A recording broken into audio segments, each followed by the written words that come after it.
তানভীর বলে ওঠে, সাকিব গাড়ি বের কর। তানভীরের নির্দেশ মতো সাকিব গাড়ি বের করে আর সোজা হসপিটালে চলে যায়।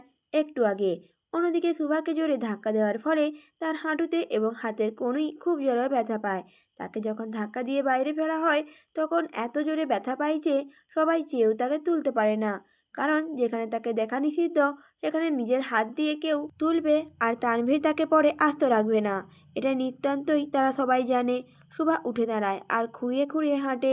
মাহির আর কালামানিক তাকে গাড়ি করে দিয়ে আসে। সারা রাস্তা সুভা প্রচুর কান্না করে।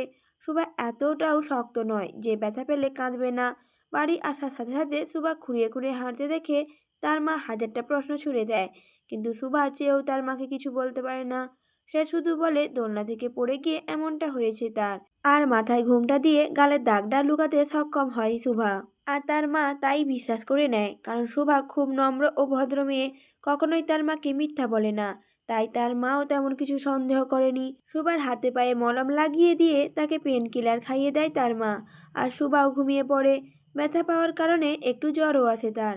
বর্তমান হসপিটালে যাওয়ার সাথে সাথে তানভীরকে দেখে ডাক্তাররা থতমত খেয়ে যায়। তানভীর এখানে মানে কাউকে পরপারে পাঠাবে, না হয় তাদের হসপিটাল উড়িয়ে দেবে। কিন্তু এমন কিছু হলো না। তানভীর সোজা গিয়ে ডাক্তারের চেম্বারে ঢুকে পড়ে। তানভীরকে দেখা মাত্রই ডাক্তার কপালে ঘাম মুছে আর সৌজন্য হাসি দিয়ে তানভীরের কাছে যায়। তানভীর নিজের হাত দেখায় আর সাথে সাথে ডাক্তার তার ড্রেসিং করতে ব্যস্ত হয়ে পড়ে। ড্রেসিং করা শেষে তানভীর ডাক্তারের দিকে তাকায়। তানভীর বলে ওঠে, চুল তাড়াতাড়ি বড় হওয়ার কোনো মেডিসিন আছে ডাক্তার? ডাক্তার বলে ওঠে, জি স্যার আছে। তানভীর বলে ওঠে, যতগুলো আছে সব প্যাকিং করেন। তানভীরের কথা মতো 140টি প্যাকেট প্যাক করে দেওয়া হয় আর সেগুলো নিয়ে তানভীর রওনা দেয়। সারা রাস্তা তানভীরের পঞ্চপাণ্ডব কৌতূহলের দৃষ্টিতে তাকিয়ে থাকে তার দিকে। বিষয়টি তাদের মাথার উপর দিয়ে যায়। তানভীর সেটা বুঝতে পারে। তানভীর বলে ওঠে, এমন বান্দরের মতো তাকিয়ে আছিস কেন তোরা? তখন সাকিব কৌতূহলী দৃষ্টিতে বলে ওঠে, ভাই এতগুলো চুল লম্বা করার মেডিসিন দিয়ে কি করবেন? তানভীর সিটে গা এলিয়ে দিয়ে তার চশমা খুলে আর বলতে থাকে, আমার রাত পরই মাথার লম্বা চুলই মানায়। তানভীরের কথা শুনে পঞ্চপাণ্ডব কিছুটা অবাক হয়। যদি এতটাই কষ্ট লাগে তাহলে কাটলো কেন? তানভীর আর তার মনে কি চলছে সেটা একমাত্রই আল্লাহ ছাড়া তানভীরই ভালো জানে। রাত 11:45। তখন সুভাদের বাড়ির গেটে ছাড়া আর কোথাও আলো জ্বালানো নেই। সবাই নিশ্চিন্তে ঘুমাচ্ছে। তানভীর তখন ডুপ্লিকেট চাবি নিয়ে গেটের লক খুলে আর সোজা সুভার রুমে চলে যায়। অবশ্য তার আগে সাকিব ক্লোরোফর্ম সুভার বাবা মার রুমে ও ভাইয়ের রুমে দিয়ে এসেছিল। তানভীর রুমে ঢুকে দেখে ডিম লাইটে আলোয় কম্বল মুড়ি দিয়ে ছোট্ট বিড়াল ছানার মতো শুয়ে আছে শুভা। সচরাচর শুভা এই সময় পড়াশোনা নিয়ে থাকে, কিন্তু আজকে তাকে এভাবে ঘুমাতে দেখে তানভীরও বুঝতে পারে শুভা ঠিক নেই। তানভীর ধীর পায়ে যেয়ে শুভার পাশে বসে তার কপালে হাত দেয়। না, ভালোই জ্বর আছে। তারপরই তানভীরের চোখ যায় শুভার গালে। ফর্সা গালে আঙুলের দাগ স্পষ্ট। ডিম লাইটের আলোতেও বুঝে যাচ্ছে। তানভীর তার পকেট থেকে কিছু একটা বের করে তার আলতোভাবে শুভার গালে লাগিয়ে দেয়। তানভীর গালে হাত দেওয়ার সাথে সাথে শুভার ঘুমটা আলগা হয়ে আসে। পিটপিট করে তাকাইছে। চোখ খুলতেই কাউকে সামনে বসে থাকতে থেকে ধড়পড়িয়ে উঠে চিৎকার করতে নেয় শুভা। তানভীর তখন তার সামনে বসা। তানভীর বলে ওঠে, ভয় পাইও না রাত পড়ি, আমি আসছি। তানভীরের গলা শুনে শুভা আরও ভয় পেয়ে যায়। সে এদিকে ওদিকে তাকিয়ে নিজের ওড়না খুঁজতে থাকে আর তা নিয়ে মাথায় দিয়ে ব্যস্ত হয়ে পড়ে শুভা। এমন আচরণ দেখে তানভীরের একটুও খারাপ লাগে। সে শুভার হাতটা ধরে ফেলে আর বলে ওঠে, আমার সামনে তুমি যেভাবে ইচ্ছে থাকতে পারো রাত পড়ি। কথা বলেই তানভীর শুভার মাথা থেকে ওড়নাটা সরিয়ে ফেলে আর তাকে কোলে তুলে নেয়। তানভীরের এমন কাণ্ডে হতবাক হয়ে যায় শুভা, কিন্তু বলার মতো কিছুই পায় না সে। সে চুপচাপ তানভীরের গলা ধরে থাকে আর তানভীর সুভাকে নিয়ে নিচে নেমে গাড়ির দিকে যেতে থাকে। কিন্তু বাইরে বের হতেই সুভার চোখ ছানাবড়া হয়ে যায়। 20 জনের মতো লোক সুভা আর তানভীরের ছবি অ্যাডজাস্ট করে ব্যানার বানিয়ে খুব বড় করে সরি লেখা এমন পোস্টার নিয়ে দাঁড়িয়ে আছে। শুধু যে ব্যানার তাই নয়, প্রায় দেয়ালে দেয়ালে সরি শুভা লেখা। এসব দেখে শুভার ভয় আরও 3 গুণ বেড়ে যায়। যদি কেউ দেখে ফেলে। তানভীর শুভাকে খুব যত্ন সহকারে সিটে বসিয়ে দেয় আর নিজে তার পাশের সিটে বসে পড়ে। সারা রাস্তায় সুভার শুধু পোস্টার আর অলিতে গলিতে ব্যানার হাতে দাঁড়িয়ে লোক দেখতে পায়। তানভীরের দ্বারা সবই সম্ভব, এটা সুভারও অজানা নয়। কিন্তু কয়েক ঘন্টার মধ্যে যে এত কিছু হয়ে যাবে এটা সুভা জানতই না। সারা রাস্তা তানভীর সুভার দিকে তাকিয়ে থাকে এক দৃষ্টিতে, আর সুভা চারিপাশে দেখতে ব্যস্ত থাকে। গাড়ি যেয়ে দাঁড়ায় সোজা পোড়াবাড়িতে। তানভীর নিজে আগে নেমে পড়ে, তারপর সুভাকে কোলে তুলে নেয় আর পোড়াবাড়ির মাঝখানে নিয়ে আসে, এসে বেঞ্চিয়ে বসিয়ে দেয়। তানভীর হাঁটু গেড়ে বসে পড়ে সুভার পায়ের নিচে, আর তার পাটা নিজের হাঁটুর উপর রাখে। সুভা আমতা আমতা করে বলে ওঠে, কি করছেন আপনি?" তানভীর বলে ওঠে, "কথা বলো না রাতপরি, করতে দাও।" তানভীর সুভার পাটা হাঁটুর উপর রেখে তাতে ব্যথানাশক বাম লাগিয়ে দেয়। তারপর উঠে তার পাশে বসে সুভা দু হাতেও বাম লাগিয়ে দেয়। বাম লাগানোর শেষে তানভীর সুভাকে ধরে তার কোলে বসায় আর খুব শক্ত করে জড়িয়ে ধরে।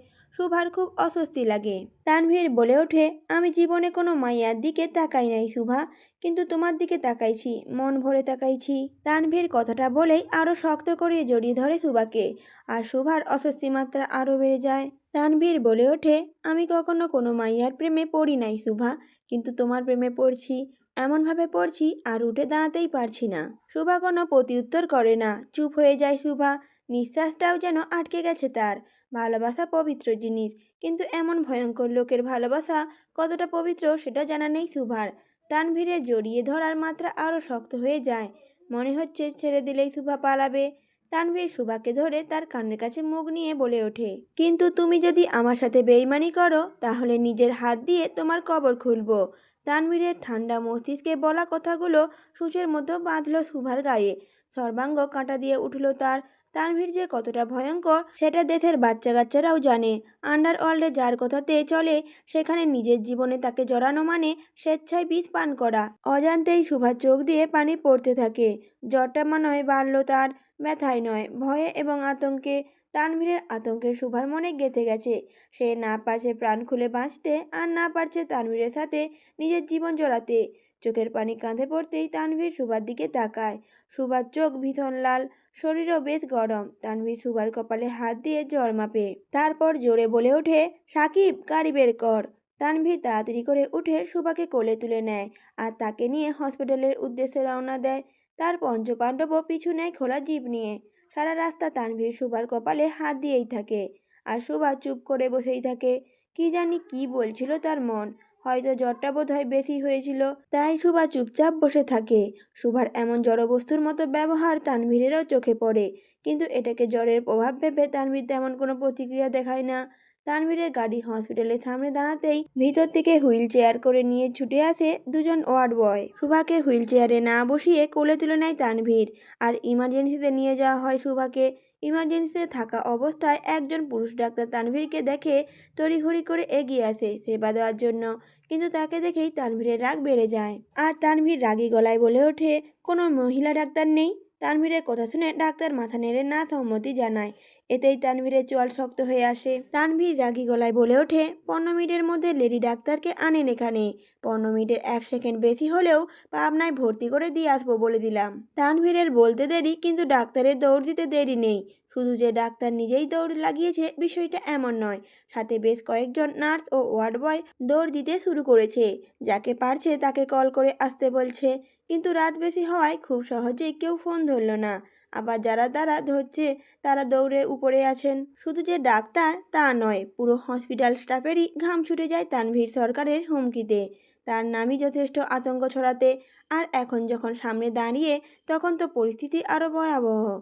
সুভাকে বেডে বসিয়ে তার সামনে চেয়ার পেতে বসে তানভীর। সুভা তখনও একদম বরফের মতো ঠান্ডা ছিল। কি জানি কি চলছিল তার মনে। তানভীর এক পলক তাকিয়েছিল তার রাতপরীর দিকে। চোখের পলক একবারও ফেলল কিনা তা তানভীরই জানে। দিন দিন সুভার প্রতি তানভীরের পাগলামো যেন বেড়েই চলছিল।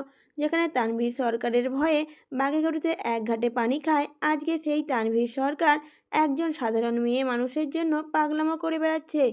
বিষয়টা সত্যি অবিশ্বাস্য। তানভীর বসে থাকার মধ্যেই মানিক দৌড়ে আসে ভিতরে। মানিক বলে ওঠে, "ভাই।" তানভীর ভ্রু কুঁচকে তাকায় মানিকের দিকে। তানভীরের তাকানোতে মানিক বলে উঠল, "ভাই, হসপিটালের সামনে রেলিং চলতেছে, একটার পর একটা গাড়ি আসতিছে।" তানভীর বাঁকা হেসে তার ঘড়ির দিকে তাকায়। 15 মিনিট হতে আরও 1 মিনিট বাকি আছে। তানভীর তার রিভলভারটি বের করে ট্রিগারে টান দিতেই ইমার্জেন্সি রুমের দিকে খুব জোরে হেঁটে আসার আওয়াজ পাওয়া যায়।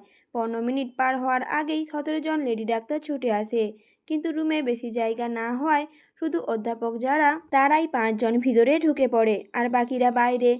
তানভীর এক পলক তাকিয়ে দেখে নেয়, নিশ্চিত হয় যে নারী ডাক্তারই এসেছে।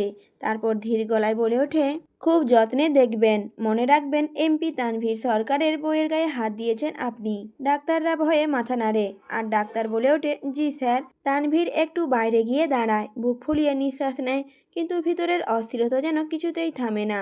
সুভার মুখটা এত বিষণ্ণ দেখার পর থেকে তার মনটা ছটফট করা শুরু করে দিয়েছে। একজন নার্স বের হয়ে বলে ওঠে, স্যার পেশেন্ট হাই ফিভারে ছিল, শরীরে ইঞ্জেকশনও রয়েছে, শুধু ওষুধ দেওয়া হয়েছে, এখন রেস্ট দরকার।